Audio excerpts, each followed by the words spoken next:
Alhamdulillahirabbil alamin. Wa bihi nasta'inu ala umuri dunya waddin. Wassalatu wassalamu ala asyrofil anbiya'i wal mursalin. Sayyidina wa maulana Muhammadin wa ala alihi wa sahbihi ajma'in. La haula wa la quwwata illa billahil aliyyil azim. Rabbi shrah li sadri wa yassir li amri wa hlul 'uqdatam min lisani yafqahu qawli. Rabbi zidni ilman wa rizqni fahman. Allahumma la sahla illa ma ja'altu sahla wa anta taj'alul hazna illa syi'ta sahla. Amma ba'du.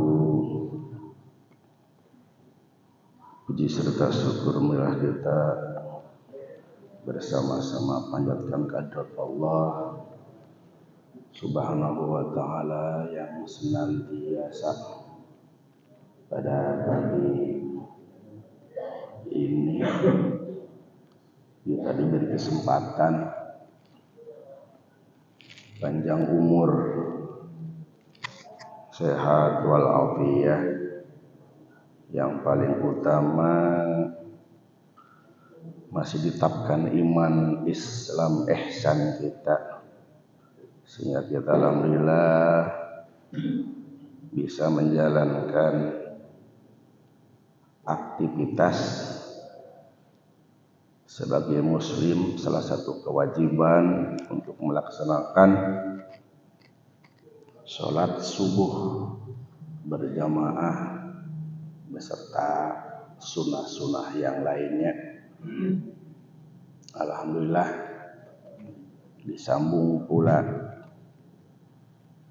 dengan thalabul ilmi, masih bisa duduk di majelis Allah, rumah Allah yang sangat mulia ini, demi untuk mencari ilmu, karena tidak akan pernah batasan ilmu dan tidak akan pernah merasa cukup. Lagi pula thalabul ilmi tentunya tidak akan ada urusan batasan.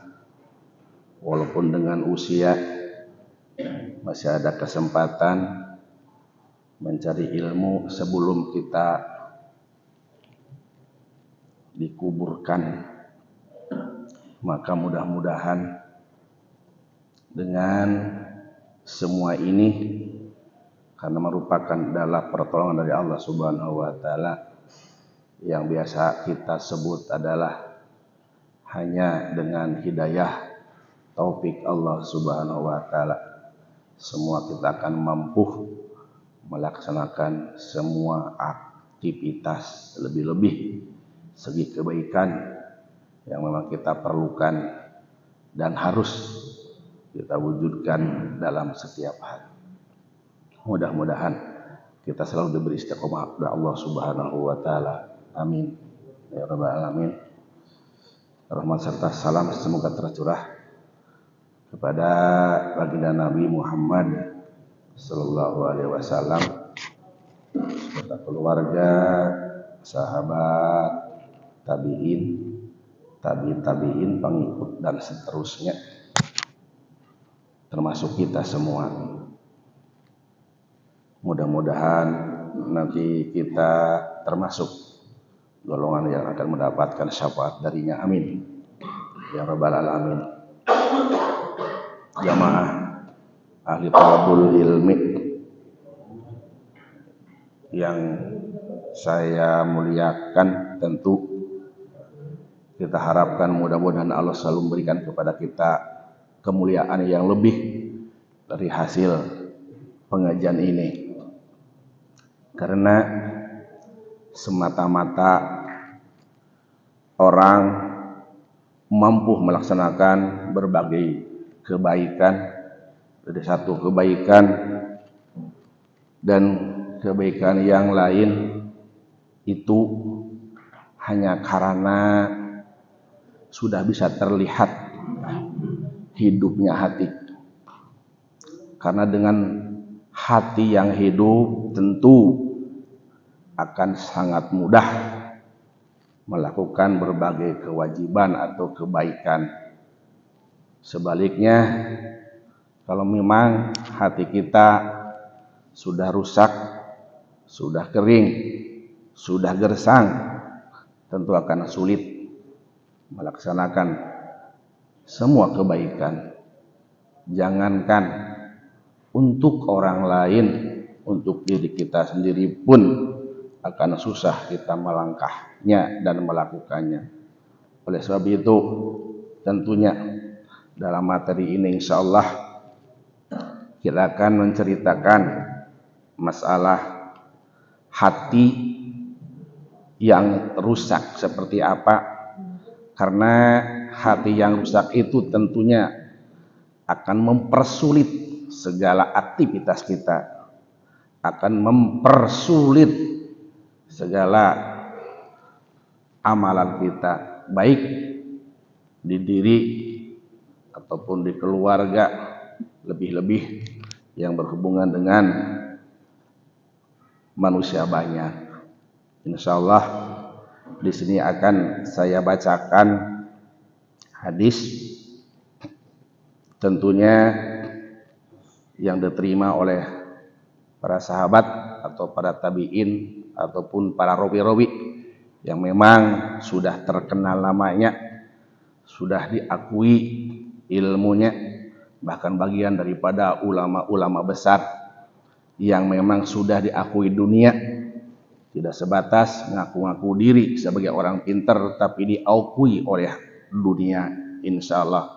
Karena memang kita mengikuti orang yang memang banyak kebaikannya, tidak mengikuti orang yang mengaku-ngaku banyak baiknya. Tentunya di sini jamaah sekalian ada makalah yang ke-12 dari Hasan Al-Basri rahimallahu taala. Cuman saya mau nanya jamaah sekalian, Isrok jam berapa di sini? Jam yang ini ya. Ya supaya kita bisa membatasi, jadi batasan ngaji kita ini sampai isrok gitu kan, supaya berlipat ganda kebaikan dari ya tahajud, sholat fajar, berjamaah subuh, disambung ngaji. Yang kelima isrok, masalah kaya lahnya, kaya walaupun banyak orang yang agak tahu sekalian tidak tahu, dan tiga tidak mau juga gitu kan. Berarti ini seberapa gelintir yang Allah pilih untuk jadi orang yang terpilih insyaallah. Karena pasti orang thalabul ilmu itu orang-orang yang terpilih. Itu sudah pasti jamaah sekalian. Karena thalabul ilmi merupakan induk daripada semua kewajiban atau ibadah. Sebab ibadah tanpa ilmu gitu kan akan menjadi kurang baik di jamaah sekalian. Insyaallah-nya berarti jam 6 kurang 10 ya? Lewat 5. Oh, jam 6 lewat? Ya, lewat 5. Oh gitu ya? Oh, lewat. Bismillahirrahmanirrahim.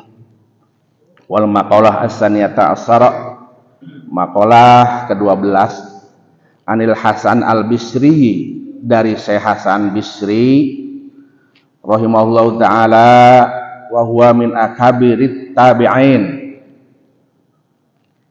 Dia itu diantara gegeden suhu dari kalangan tabi'in, berarti dekat ya. Nabi, sahabat, tabi'in. Tahapan ketiga, maka layak kita ikutin, kita layak sanjungin, kita layak ikutin juga insyaallah. Annahu qol, bahwasanya Hasan Al-Basri atau Bisri berkata, inna pasadal kulubi an sittati asya'a, Sesungguhnya rusaknya hati ialah lantaran 6 perkara. Awwaluha yadnibuna biroja'it taubat. Yang pertamanya ialah orang-orang berbuat dosa dengan mengharap diterima taubat. Wa fi nushati birja'i rahmah, dan dalam suatu kitab dengan mengharap rahmat Allah. Wa dzalika tamannin, dan yang demikian itu adalah angan-angan kosong. Wa ya'lamunal ilma wa la yamalun. Yang kedua, mereka mengetahui ilmu agama tapi mereka tidak beramal dengan ilmunya. Fala faidata fil ilmi, maka tiada faidah dalam punya ilmu idza lam ya'mal bih, apabila ia tidak beramal dengan ilmunya. Wa inna ma samratul ilmi al amalu bih, dan sesungguhnya buahnya ilmu itu ialah beramal dengan ilmu. Wa idza amilu, dan apabila mereka beramal, la yukhlisun, maka mereka tidak ikhlas. Wa idza lam yukhlisil mar'u fil ibadati, dan apabila tidak ikhlas seseorang dalam ibadahnya, lam yasduq, maka tidak benar ia pihak dalam ibadah itu. Fasidku aslun, maka benar itu adalah asal atau pangkal atau pokok. Wal ikhlasu far'un, dan ikhlas adalah cabang.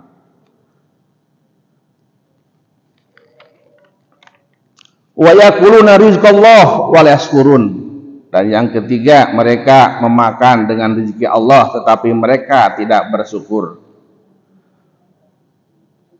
Wa ma yardawna bi qismatillah, dan mereka tidak ridho dengan pembagian Allah. Wa yadfinuna mautahum, dan mereka mengubur kepada mayit-mayit mereka. Wala yatabiruna, tetapi mereka tidak mengambil pelajaran.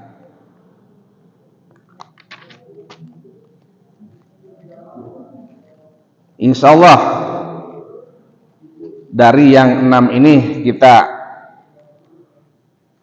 akan mengetahui satu persatu secara rinci supaya kita bisa menjaga hati-hati kita, karena inti amalan yang ada di dalam diri kita tergantung hati, jamaah sekalian. Maka kita binalah hati yang mulus, hati yang baik, hati yang lunak, supaya segala aktivitas apapun akan sangat mudah kita lakukan. Maka sengaja kebalikannya akan saya ceritakan. Jadi kerusakan hati di sini 6 perkara. Yang pertama adalah yadnibuna birojai taubah. Nomor pertama, rusaknya hati, orang mampu berbuat dosa, mampu melawan larangan Allah, harapannya gampang tobat gitu. Jadi kalau sudah ada niat seperti itu, kita berbuat dosa, kita melanggar aturan Allah, santailah, tenang, bisa tobat kok. Nah, kalau sudah punya pikiran seperti itu hidup akan kacau, jamaah sekalian. Karena menganggap setiap dosa mudah dihapus dengan tobat. Dosa gampang, tobat. Kalau sudah punya rencana atau enteng dalam hal dosa karena adanya tobat, maka hati-hati, ini tanda daripada rusaknya hati, sakitnya hati, tidak baiknya hati, jamaah sekalian. Kan kita dianjurkan bertobat, tanpa adanya dosa pun yang sengaja, kita senantiasa dianjurkan tobat, jamaah sekalian. Maka sampai-sampai ada sholat yang disebut sholat taubat. Saking apa? Saking untuk mengimbangi daripada kalimat tobat yang kita biasa sebut astagfirullah, astagfirullah, astagfirullah. Takut tidak mampu dengan kalimat istighfar, walaupun banyak yang kita baca istighfar itu astagfirullah, astagfirullah, astagfirullah, maka hendaknya kita kuatkan dengan sholat tobat. Posisinya ada bersamaan dengan sholat tahajud jamaah sekalian. Berarti malam yang lebih afdol, karena ada rangkaian sholat malam itu menyertai sholat tahajud yang memang tahajud itu punya ayat khusus, wa minal laili fatahajjad bih nafilatalak. Jadi ada runtuyan sebelum tahajud, setelah kita punya suci, punya wudhu. Ini hanya mengingatkan saja jamaah ya, namanya ngaji bukan begitu, karena merasa tidak ada yang bisa, selalu butuh selalu, maka selalu diulang dan diulang. Kalau prinsip orang itu sudah bisa, tentu Fatihah tidak akan pernah dibaca. Kenapa? Udah bisa. Sholat bisa sah karena ada Fatihah. Kalau prinsip sudah bisa, nggak usah dibaca, udah bisa ini, kan gitu. Surat apapun kalau prinsipnya sudah bisa, udah gak usah dibaca, yang penting berdiri aja. Tapi untung apapun amalan yang selalu diulang itu bacaan-bacaan Fatihah dan surat yang lain, artinya apa? Tidak ada batasan dalam kebaikan itu. Bacaan-bacaan itu dibatasi, tetap selalu harus dibaca dan dibaca. Maka pengajian ini pun walaupun sudah ulang kali diceritakan, tetap aja yang namanya kita masih ngaji hari ini, jam ini, saat ini, karena ini yang dihitung benar, bukan yang kemarinnya sudah dilewatin. Hari ini, saat ini, jam ini, detik ini yang mampu kita duduk bersama, jumlahnya kita sudah bisa menghitung sendiri, apalagi malaikat ya. Maka tentunya kita harus mengulangi dan mengulangi. Nah, kalaupun sudah berapa kali saya ulangi, tentunya kita ingatkan kembali. Jadi pada sholat malam itu ada rangkaian sholat, seperti sholat pertama sudah punya wudhu, ada sholat syukrul wudhu, usoli sunata syukrul wudhu atau usoli sunata syukril wudhu, itu kan 2 rakaat, terserah bacanya apa saja yang kita mampu.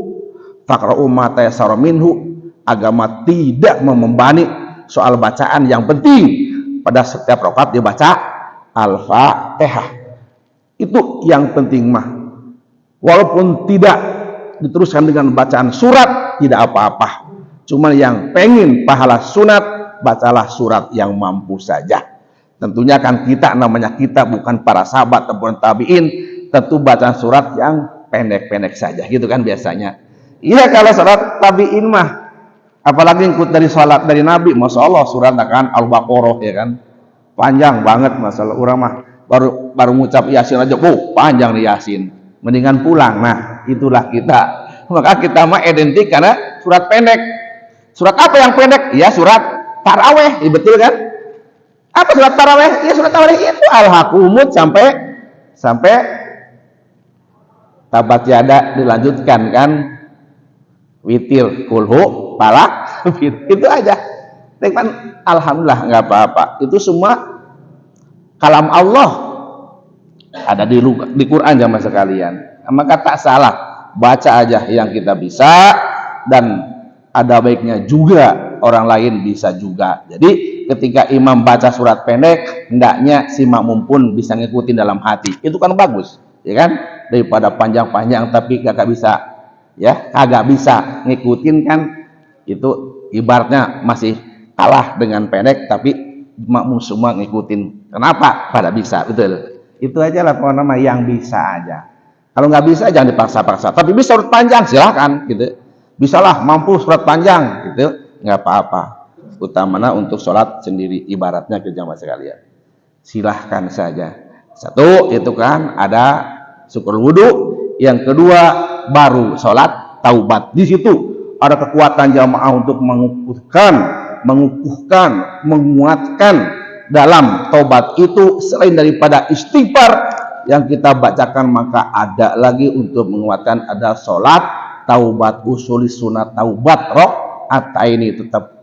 Ya, saya sholat taubat 2 rakaat. Saking apa? Saking pengen diterima taubat dari dosa yang kita laksanakan, apalagi dosanya yang sengaja, apalagi yang direncanakan. Naudzubillah. Walaupun mampu dengan taubat, walaupun semua bisa hancur, bisa gugur dosa apapun dengan taubat, tapi hendaknya kita jangan pernah merencanakannya untuk melaksanakan dosa lalu kita ikutin dengan taubat. Jangan pernah ada di dalam hati kita.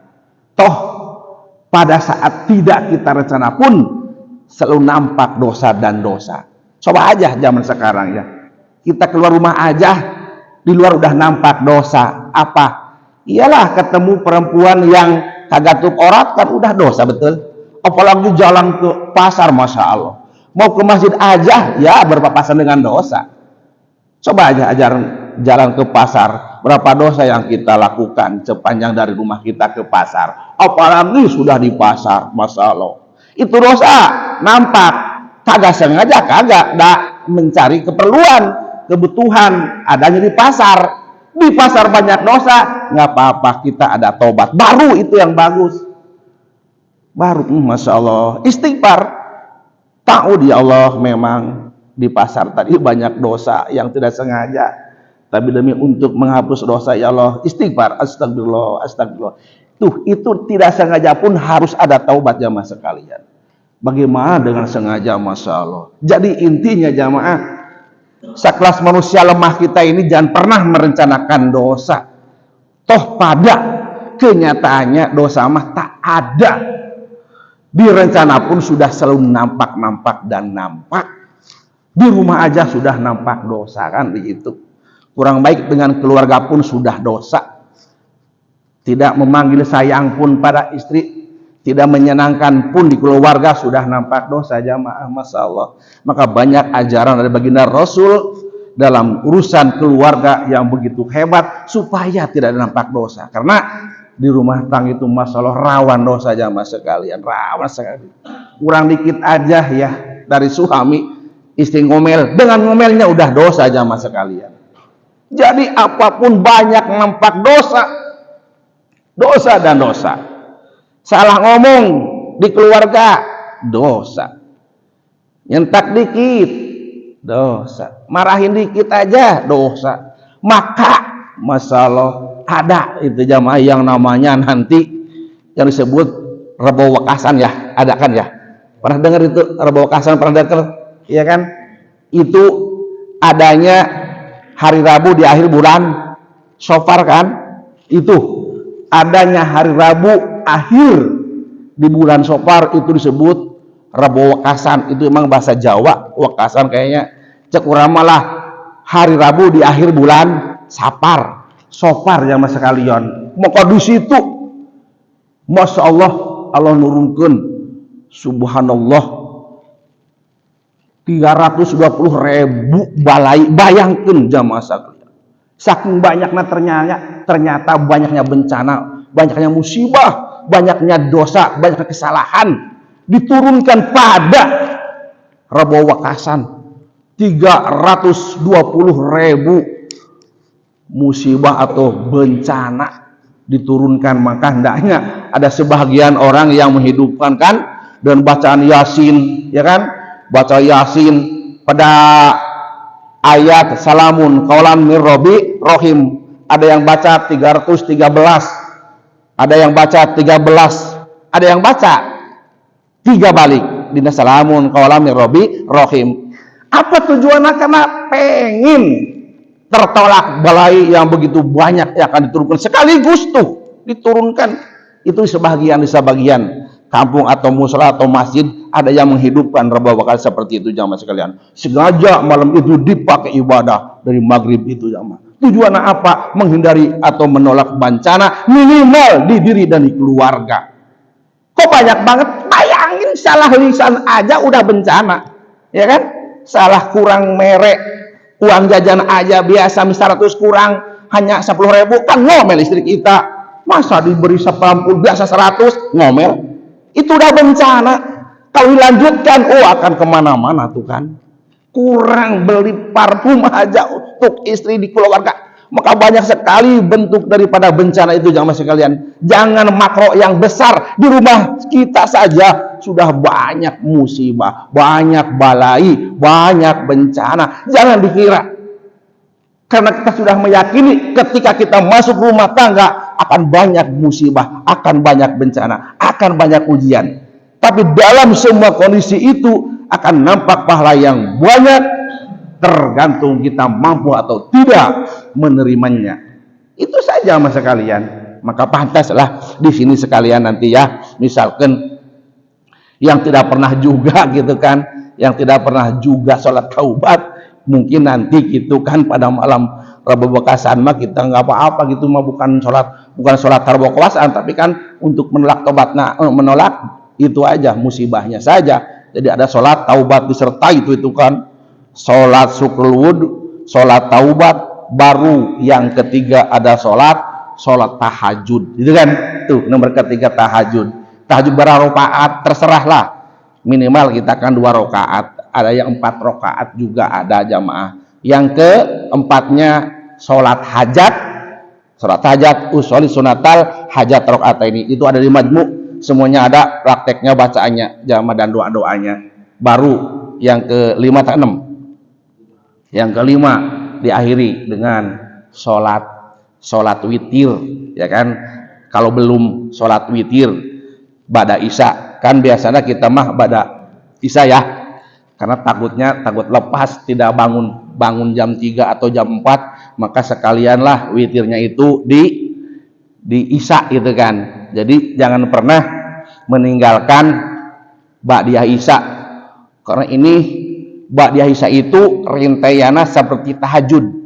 Hanya saja tahajud itu punya nilai ayat khusus. Jadi kedua adalah ba'diyah isya jamaah. Maka salah besar bagi orang yang melaksanakan taraweh tapi kagak melaksanakan ba'diyah dulu. Ada di sebagian tempat beres isya langsung, ya kan, sholatan sunatan rakaat ini. Jangan, ba'diyah dulu. Itu nilainya subhanallah, nilainya mendekati dengan tahajud jamaah sekalian. Jadi hanya saja tahajud punya ayat, kalau ini mah disertakan saja nilai hampir 75% gitu jamaah sekalian. Jadi sunat muakkad. Makanya catatan untuk kita, walaupun bukan bulan puasa, walaupun bukan untuk sholat taraweh, tetap hendaknya kita ini selalu menghidupkan ba'diyah isya, karena ba'diyah isya itu melebihi daripada ba'diyah yang lain. Baru setelah ba'diyah isya itu, kalau kita benar yakin akan bangun jam 3 atau jam 4, pokoknya sebelum subuh, karena kita sudah membiasakan yakin bisa sholat tahajud walaupun akhir, maka yang nomor kelima lanjutin setelah beres semuanya dari sholat hajat, sholat witir lah. Silahkan mau 3 mau 1 pun boleh, 3 disekaliguskan boleh, salah sarokaatin mau 1 aja boleh, bacanya yang pendek-pendek juga, kulhu palak binas, itu aja udah 1 rakaat ya kan, itu yang mudah lah. Usolli sunatan rakaatal witri gitu kan, usolli sunatan rakaatal witri lillahi ta'ala Allahu akbar, biasa Fatihah tulis kulhu palak binas, selesai udah. Tinggal doa tahajud, doa yang lain silahkan baca. Itu jamaah sekalian, ada kaitan masalah sholat malam begitu hebat, tidak sebatas hanya tahajud doang ternyata. Maka ini diikut sertakan ada sholat taubat untuk kita menguatkan bertobat kepada Allah, karena kehidupan kita ini tak lepas daripada dosa. Maka hendaknya disertai dengan sholat taubat. Itu yang pertama. Hati-hati ruksaknya hati dikarenakan kita ada rencana dosa atau melaksanakan dosa, tetapi mudah kita menyandar dengan bisa taubat. Itu jangan pernah ada jamaah sekali. Jadi yadnibuna birojai taubat, ialah orang-orang yang berbuat dosa dengan mengharap diterimanya taubat. Itu sudah merupakan hati yang rusak jamaah sekalian. Hindari. Udah ya, jangan ada niat, jangan ada rencana. Gampang lah taubat mah. Penting dosa laksanakan gitu kan. Dosa mah emang indah dipandangnya. Emang begitu jamaah sekalian, karena yang menghiasi adalah setan jamaah sekalian. Apalagi kalau urusan lihat cewek orang ya, masya Allah setan kan. Yang di rumah juga punya, tapi kalau lihat keluar di luar punya orang, bahwa itu matanya, masya Allah. Padahal apa bedanya ya? Yang di rumah jangan yang orang lain. Tapi karena setan yang duduk di matanya itu menghiasinya begitu dasar. Terus lihat aja tuh, lihat biar nanti bini kamu tahu bisa kan berantem gitu kan. Ya karena bentuk ujian masalah jamaah banyak sekali. Makanya ya lah pokoknya mah berlindung adalah kepada Allah, berlindung selalu kepada Allah. Maka apapun yang kita lewati dalam segi tobat dalam segi dosa yang kita tidak sengaja, tetap kita harus baca astagfirullah. Iya itulah. Hanya saja jamaah, kalau bentuknya dosa kecil memang mudah ya. Dosa kecil seperti tadi lihat banyak yang dosa dengan lewat mata ya, atau lisan atau itu dan ini, atau pendengaran itu kan. Itu mudahnya bisa dengan air wudhu gitu kan. Atau ada yang sangat lebih mudah lagi, sudahlah misalkan ketemu berpasangan dengan dosa, ya udah ambil aja uang 2.000 masukin kotak amal gitu kan, syukur-syukur 5.000. Jadi setiap kesalahan kecil bisa dihapus dengan amal soleh. Di antara amal soleh adalah ya berarti sodakoh jariyah. Kebetulan ada anak lagi nangis pengen jajan, udah kasihlah 5.000. Tujuan apa? Menghapus dosa yang tadi saya ketemu. Gitu aja udah selesai jamaah sekalian. Kalau misalkan ngambil air wudhu basah misalnya kayak gitunya, berabe kalau ke kamar mandi ya kan, nyiapkan buka baju gitu kan, akhirnya kan takut serba basah. Wudhu yang sempurna baru terhapus dosa-dosa kecil. Maka ada yang lebih mudah, setiap amalan kebaikan akan menghapus dosa-dosa kecil itu ya. Maka hati-hati jamaah ya untuk menutup atau menghapus dosa kecil mah dengan kebaikan saja. Itu mudah sama sekali jamaah sekali. Yang kedua, wa ya'lamunal ilma wa la ya'malun. Wa pinusoti bi rajai rahmati, dua dalika taman dah. Harapan diterima tobat itu hanya angan-angan jamaah sekalian ya. Jadi angan-angan kosong. Jadi dosa tapi ada tobat itu angan-angan doang. Hati-hati. Yang kedua, ya'lamunal ilma wa la ya'malun. Ketentuan rusaknya hati adalah mereka mengetahui ilmu agama. Tahu ilmu agama, tahu, tapi la ya'lamuna. Mereka tidak beramal, tidak mengamalkan ilmu yang didapat, ilmu yang sudah bisa. Contoh misalkan cara wudhu yang benar, udah bisa. Kenapa nggak dipraktekkan, nggak dipakai?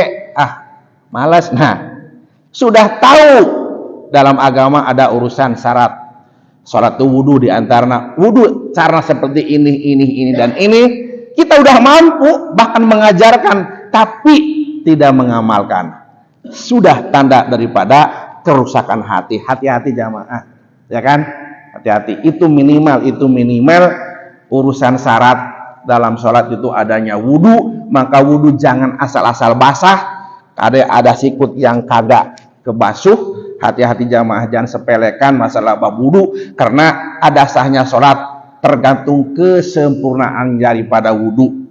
Sehebat apapun bacaan sholat, kalau wudunya kagak bagus, takkan ada hasil sholat itu jamaah. Maka persiapanlah wudu yang baik, tentunya dengan aturan hukum jamaah sekalian. Jadi apa yang sudah diajarkan oleh guru-guru kita mengenai wudu, hendaknya kita amalkan, jalankan sebaik mungkin supaya kita tidak tergolongan orang yang rusak hati, karena kita tahu ilmu agama tapi kita mengamalkannya insyaallah. Yang ketiga, wa ida amilu layulisun, rusak hati. Termasuk rusak hati orang yang apabila mereka beramal layulisun, maka mereka itu tidak ada ikhlas. Ya Allah, ya. Dasar dipenuhi dengan ria. Saya amal pengen dipuji manusia. Saya amal karena supaya manusia pada tahu. Saya baik supaya disebut orang nomor 1 dalam kebaikan. Jadi rencana-rencana itu untuk makhluk. Baik untuk makhluk, sedekah untuk makhluk, membantu untuk makhluk. Wah, udah. Walaupun kita sabik apapun di mata makhluk, tapi karena tidak ada Allah, tidak lillahi ta'ala, tidak ada ikhlas dalam amalan, maka itu bentuk daripada kerusakan hati. Hindari jamaah. Kalau sudah tahu, ya kita akan bisa membatasi. Yang kita tidak bisa batasi karena tidak tahu. Kenapa kita terjerumus? Ya tidak tahu. Kalau sudah tahu, pasti orang pertama belajar nyetir, ya kan? Karena pengen tahu seperti apa bisa nyetir. Ada yang harus kita perhatikan. Tidak seperti kita melihat orang di depan, oh mobil jalan, pas ada mobil nongkrong kita main masuk aja, kagak ada ilmunya. Kira-kira benar kagak? Akan benar. Walaupun pada kenyataannya yang penting bisa jalan, tidak ada aturan khusus supaya selamat mengemudikan, gitu kan? Mengemudikan itu harus ada suruh supaya kita utuh selamat baik, tentu ada aturan. Aturan itu adalah pengetahuan jamaah sekalian, ilmu tentunya. Maka ilmu dunia ataupun akhirat kalau sudah kita miliki hendaknya amalkan, ya kan?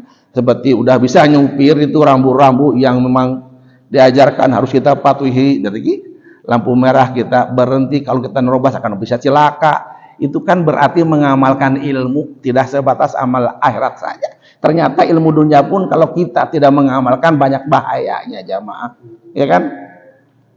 Jalan kampung main gas aja banyak orang, ya karena udah bisa, itu karena tidak mengamalkan jamaah sekalian.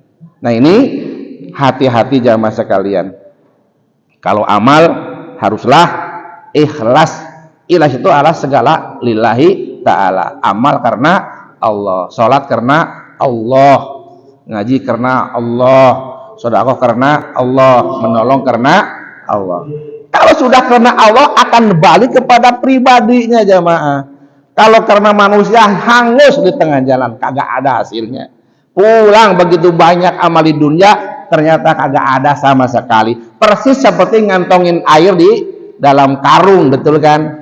Dilihatnya rapat itu karung pakai wadah air penuh, pertamanya lama kelamaan bocor, habis, kagak ada hasil sama sekali.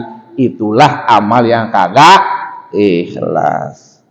Maka tentu ini dengan ilmu jamaah. Kalau kagak ilmu ya mungkin seperti itu. Apalagi banyak kebanggaan dalam diri, banyak yang muji, yang nyanjung, ya kan? Wah udah itu bencana bagi orang yang sudah banyak yang nyanjung, itu berat sekali jamaah. Maka mending jadi orang kecil, masya Allah, kagak ada yang menyanjung. Jadi amalan pun masya Allah mudah untuk ikhlas jamaah. Tapi kan kita anehnya, bagian banyak orang itu kan pengennya kan jadi bangga, kebanggaan orang itu pada bangga, pada nyanjung, pada muji, pada wah menyebut itu dan ini, ya kan? Makanya berupaya kita punya ilmu itu dan ini untuk bisa apa? Orang-orang supaya menganggap. Hati-hati jamaah, segala sesuatu untuk lillahi ta'ala aja. Kita ilmu untuk diri kita karena Allah perintahkan, itu aja. Tidak untuk bangga-banggaan supaya orang itu mengucap, oh menyatakan, orang pinter, orang hebat, orang berilmu, orang itu. Apalagi dengan titel, jangan sama sekali jamaah. Udah semuanya akan pulang kepada Allah. Setinggi apapun kan pengetahuan dan titel tetap akan lenyap juga dengan kematian. Kalau sudah mengharapkan dengan mati, tidak ada yang ditanya apa pangkat kamu, apa titel kamu, gitu kan? Sebatas apa pendidikan kamu di kuburan, tapi tetap yang dibaca apa? Man rabbuka waman nabiyuka. Itu aja. Jadi yang dipertanyakan kepada orang bodoh juga begitu, man rabbuka. Jadi itu aja udahlah ya. Yang memang sudah pasti aja lah. Mengejar apapun silahkan, tapi prinsipnya adalah ikhlas. Walaupun untuk kita, tapi demi diperintahkan Allah talabul ilmi. Walaupun seusia kini mau ilmu dunia, ilmu akhirat, tetap kita harus lillahi ta'ala. Supaya dapat atau tidaknya ada buruh, ada pahala tetap, ya kan?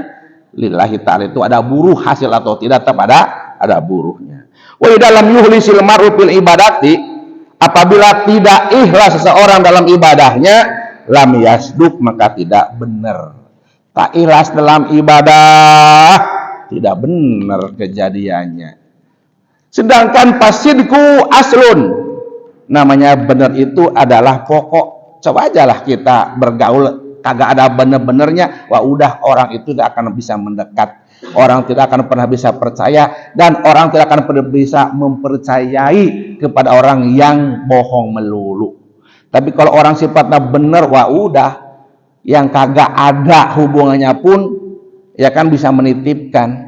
Siapa kira-kira yang bisa dipercaya sifat orang benar? Pastilah orang pada datang ingin menitipkan sesuatu bagi orang yang benar. Karena apa? Benar adalah aslun, adalah pokok, adalah pangkal, adalah pondasi. Setinggi imah atau bangunan kalau kagak ada pondasi bisa berdiri kagak ya.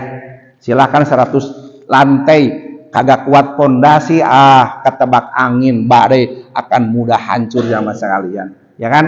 Setinggi apapun bangunan kalau kuat pondasinya, kuat pokoknya, kuat benarnya kalau dalam agama. Jadi benar itu adalah pondasi yang kokoh jamaah sekalian.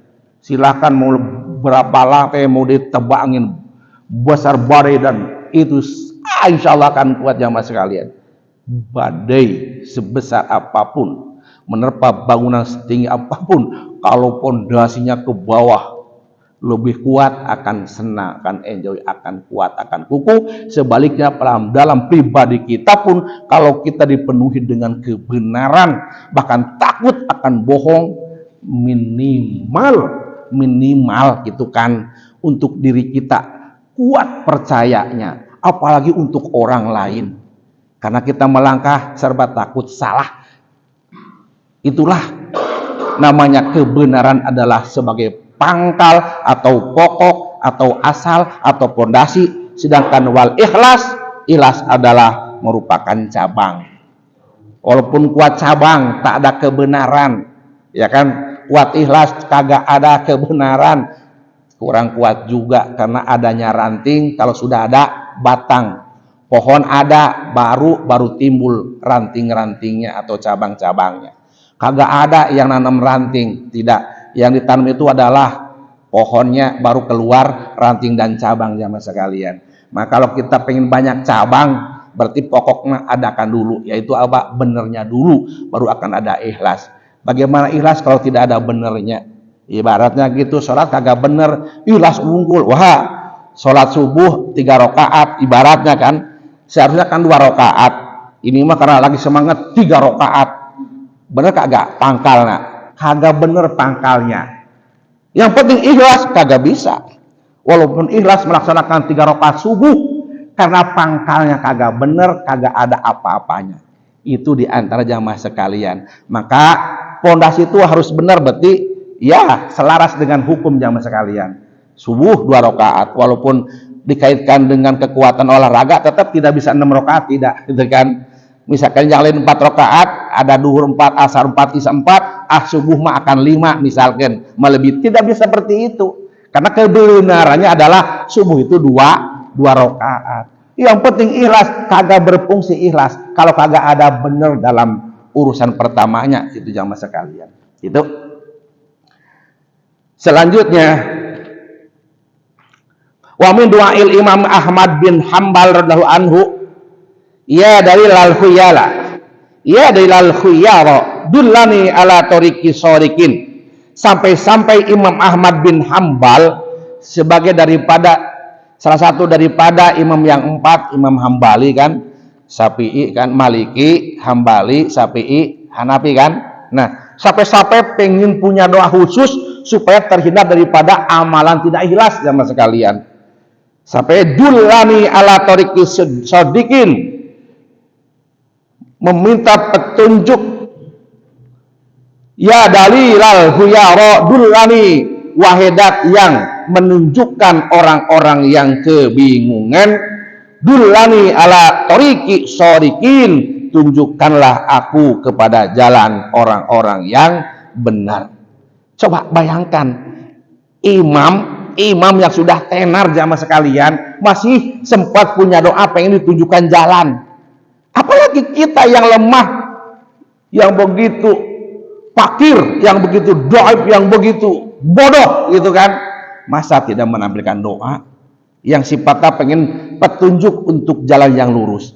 Tapi sudah ada jamaah sekalian kan, dalam sholat, setiap sholat dalam rakaat kan diulangi minta petunjuk, ihdina sirotol mustaqim, itu dibaca terus. Ternyata ada doa di situ jamaah, itu merupakan doa yang benar-benar kita harus dibaca tanpa kita sengaja berdoa, tapi sudah nampak setiap kita membaca Fatihah ada kalimat minta petunjuk kepada Allah, yakni kalimatnya ihdinas sirotol mustaqim sirotol ladina an'amta alaihim ghairil maghdubi alaihim waladdallin. Itu artinya kan, ihdina ya Allah, tunjukkanlah kami sirotol mustaqim, pada jalan yang lurus, sirotol ladina yakni jalan orang-orang an'amta alaihim, bagi engkau yang telah memberikan nikmat, ghairil maghdubi alaihim waladdallin, bukan golongan orang yang dibenci. Ternyata itu doanya, itu makna daripada ihdinas siratal mustaqim. Alhamdulillah kita kan selalu berdoa minta petunjuk jalan yang lurus. Disitulah letaknya. Maka bagi orang yang suka sholat selalu dibaca ihdinas siratal mustaqim. Maka rugi bagi orang yang tidak sholat. Kenapa? Kenapa tidak minta petunjuk? Sedangkan Imam Ahmad bin Hambal pun selalu minta petunjuk, tunjukkan jalan orang-orang shodikin, orang yang benar. Waj'alni min ibadikal mulasin, dan jadikanlah aku dari kalangan orang-orang yang benar dan yang ikhlas. Gitu kan? Sekelas imam saja berdoa selalu, tidak merasa aing menjadi imam, nggak usah lagi minta petunjuk, wong sudah ditunjukkan. Tidak, ternyata saking ketawadoannya, ilmu kagak nampak diakukan, selalu minta petunjuk kepada Allah. Tidak seperti kita merasa kita sudah tahu, sudah mampu, ya udah buat apa juga kita minta lagi, kan gitu kita mah. Karena saking bodohnya. Ternyata ada perbedaan antara orang bodoh dan orang pintar ya. Orang bodoh mah merasa cukup, merasa bisa, sudah tidak diulangi lagi. Tapi orang pintar mah ternyata walaupun sudah bisa, diulangi selalu, bahkan minta doa khusus untuk dijadikan golongan orang yang benar dan orang-orang yang ikhlas kepada Allah. Wa yaquluna, yang selanjutnya kerusakan hati, ya kan? Ya'kuluna rizqallah wa la yashkurun. Mereka memakan dengan rezeki Allah tapi mereka tidak bersyukur. Banyak ya yang seperti itu. Coba berkeliaran di muka bumi cari rezeki, cari nafkah, cari usaha, cari duit, intinya lahnya udah dapat duit, masih barang yang kurang bersyukur jamaah sekalian. Yang diberikan sekian, ada yang 3 juta per bulan, ada yang 4, ada yang 5, dan 10, bahkan belasan puluhan. Tapi kebanyakan hanya sebatas nerima, tak pandai bersyukur. Sedangkan janji Allah, yang bersyukur akan ditambah, yang kufur ingat adab Allah. Itu kan, la in sakartum la azidannakum wa la in kafartum inna adabi la syadid. Ya Allah jamaah, nggak usah ditanya-tanya soal orang bersyukur akan Allah tambah, tanpa minta juga akan ditambah. Tapi ketika sebaliknya kita ngufuri nikmat Allah, maka adab Allah akan mengancamnya. Jamaah, kebanyakan kita bukan kupur-kupur masalah pribadi tauhid, tapi yang banyak itu kupur nikmat jamaah sekalian. Banyak nikmat yang kita terima, diantarakan kesehatan kita termasuk nikmat, tapi tidak mampu mengamalkannya, mengolahnya, maka termasuk kupur. Seperti apa emang namanya syukur? Pasyukru ijra'ul ardoi. Namanya syukur adalah menjalankan semua anggota fi mardotillahi ta'ala, dalam mencari ridho Allah ta'ala. Tuh. Wa ijra'ul amwali, dan menjalankan harta benda pihak dalam ridho Allah. Menjalankan tubuh kita yang sempurna, yang sehat ini dalam ridho Allah. Kalau tidak ada ridho, berarti kita tidak bersyukur. Di antaranya saja kita ini mensyukuri pemberian Allah dengan bisa masih duduk, walaupun sudah lama kan, Dari jam 4 kita duduk, sampai jam 6 sekarang masih duduk juga. Ini bentuk daripada kita mensyukuri kesehatan. Tidak akan terulang kembali yang sekarang ini, ya kan? Yang digunakan ini tidak akan terulang, sudah lewat. Paling yang nanti kalau memang masih umuran, baru kita akan mensyukuri nikmat yang selanjutnya. Yang ada sekarang ini kita olah, kita lakukan, kita amalkan. Jadi anggota tubuh ini yang sehat inilah yang harus kita syukuri. Dengan cara apa? Dengan cara mencari ridho Allah. Yakin dengan tahajud Allah ridho, dengan sholat fajar Allah ridho, dengan sholat berjamaah Allah ridho, dengan ngaji pun insya Allah ridho. Diteruskan nanti dengan apa? Sholat isyraq, insya Allah Allah akan ridho. Berarti ini kita mampu mensyukuri kesehatan kita, pemberian dari Allah Subhanahu wa ta'ala. Insya kasih tahu tuh kepada keluarga kita, anak istri kita ya, karena mahal banget namanya sehat, betul. Masalah jalmah, orang-orang mengorbankannya harta benda demi sehat. Masya Allah sekarang habis harta benda untuk sehat. Masya Allah, banyak sekali orang membuang harta benda berjuta-juta, bahkan ratusan, bahkan miliar, bahkan kalau yang punya gitu kan, demi untuk apa? Untuk sehat saja kan. Maka sehat itu adalah mahal sekali jamaah sekalian. Maka pergunakanlah sehat yang ada sekarang ini dalam syukur kepada Allah Subhanahu wa ta'ala. Artinya kan menjalankan, menggunakan anggota tubuh kita untuk mencari ridho Allah, dan harta benda kita pun untuk ridho di Allah juga aja makan. Jadi punya apapun yang ada dalam diri kita, ibaratnya harta benda, duit yang nyata lah yang ada. Yang mudah dibawa benda kita adalah duit yang nampak di kantong kita ini. Hendaknya kita mampu juga bersyukur. Sebanyak apa kemampuan kita, punya harta benda kita yang dibawa yang ringan, di situ ada syukur. Misalkan kan 10.000 lah, lumayan 1.000 perak untuk sedekahnya gitu kan, Bid. 100.000 ada 10.000, kebanyakan 2,5 aja nggak apa-apa. Jadi ada yang namanya 2,5% kan, ada yang 5%, ada 10%. Udah hebat 10%, dari 100 infakkan 10.000, udah mantap.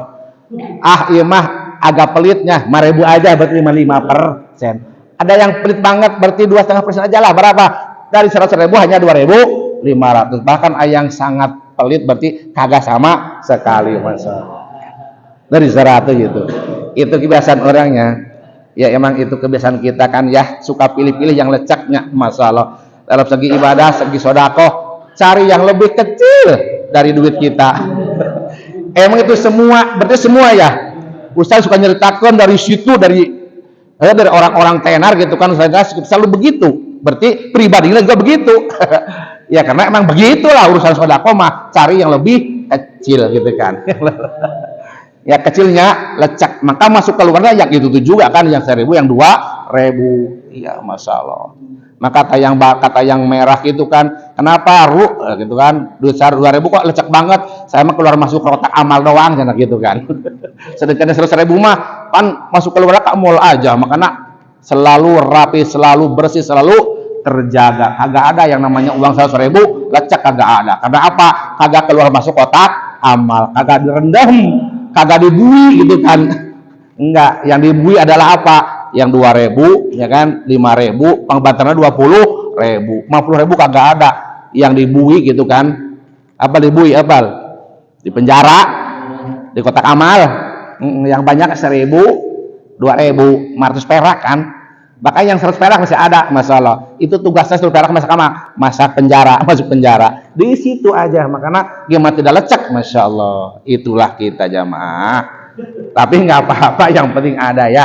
Ada dari 100 ada yang dinapakan walaupun 2.500. Jadi ambil 2,5% saja. Alhamdulillah. Ada rasa sosial itu juga lumayan. Masya Allah.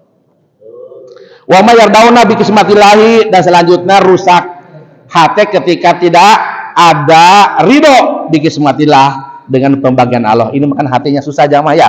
Hati-hati makan kalau ngaji tahu nanti prinsipnya, kita punya harta benda harus ada bagian ridho lah. Apapun yang kita dapat ridho aja dah gitu kan. Ridho bulan ini dapat sekian, udah ridho aja lah, ini bagian dari Allah. Tidak selamanya kita bisa memastikan bulan ini pasti 5 juta. Ternyata bulan ini mah karena apa? Karena banyaknya molos kerja, dikurangi gajinya kan. Ternyata dari 5 juta jadi 3 juta. Jangan marah-marah, udah aja terima. Ini bagian dari Allah yang datang kepada kita hanya 3 juta umpamana. Jadi intinya harus ridho kita kepada apa yang Allah berikan kepada kita. Itu aja. Pona mengges yardauna bi kismatil ta'ala fi halihi. Selanjutnya wala dipinuna mau tahum wala yatabirun.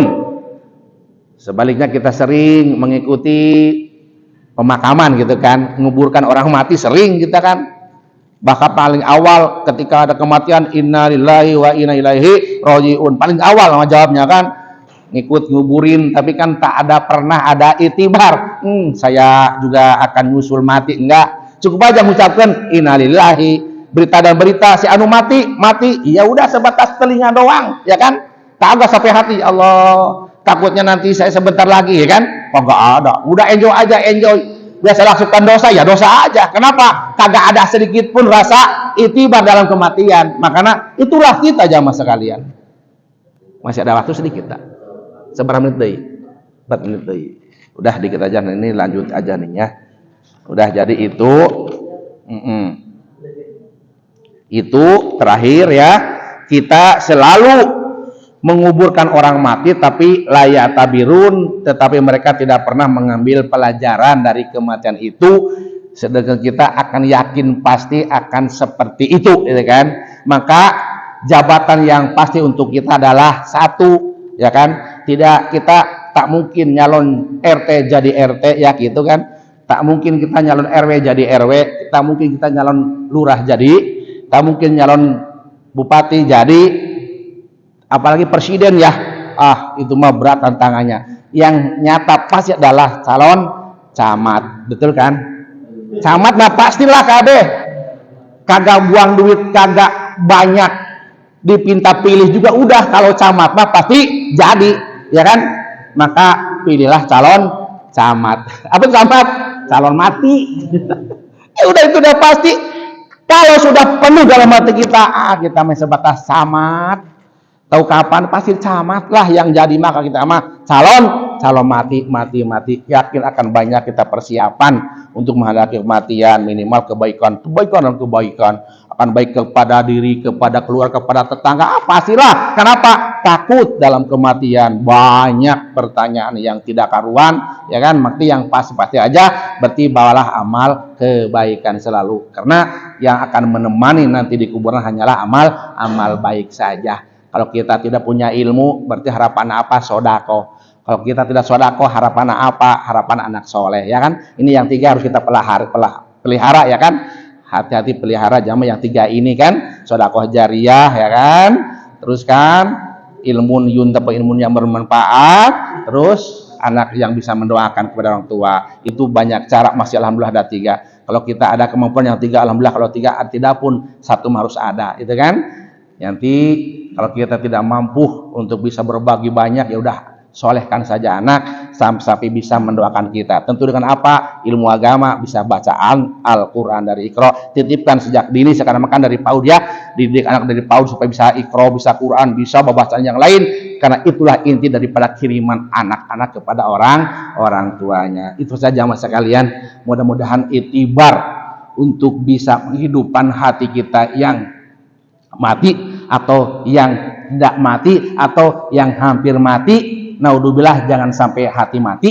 Maka sudah dipersiapkan beberapa unsur atau perkara yang harus kita jaga. Jangan sampai ketaledor, keceplosan, kelewat hati kita mati, jangan sampai. Maka jaga dulu, jangan sampai hati kita mati, karena kalau sudah mati udah ripuh, nasihat pun tidak masuk, gitu kan? Maka mudah-mudahan dengan pengajian ini hendaknya kita mampu menghidupkan hati-hati kita, hati istri dan anak kita.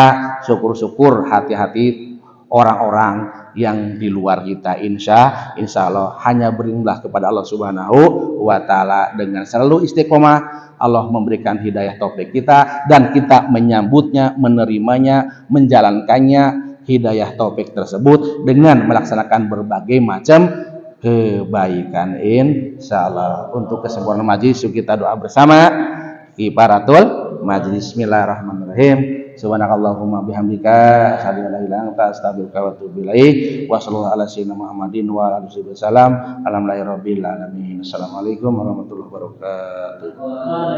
Assalamualaikum warahmatullahi wabarakatuh. Sahabat At-Taqwa dimanapun Anda berada, sungguh harapan kita adalah bisa masuk ke dalam surga Allah Subhanahu wa taala, walaupun hanya di emperan surga. Pasti kita sangat bahagia. Tapi ada suatu pahala yang sangat besar di mana Allah akan bangunkan istana di surga untuk orang-orang yang melakukan amalan ini, yaitu orang-orang yang membangun masjid karena Allah Subhanahu wa taala. Oleh karena itu, maka kami membuka peluang, DKM At-Taqwa membuka peluang kepada para jamaah semua. Insyaallah kami dari DKM At-Taqwa akan memulai kelanjutan pembangunan Masjid At-Taqwa. Dan kami membuka kesempatan untuk sebesar-besarnya kepada warga Citra Pasundan dan seluruh jamaah Masjid At-Taqwa untuk sama-sama beramal jariah. Dan setiap rupiah yang kita sumbangkan dan membangun masjid ini, insya Allah pahalanya akan terus mengalir selama masjid ini akan dijadikan tempat untuk beribadah karena Allah Subhanahu wa taala. Oleh karena itu, ini adalah kesempatan dan peluang yang sangat mulia buat kita semua. Dan jangan sampai kita lewatkan.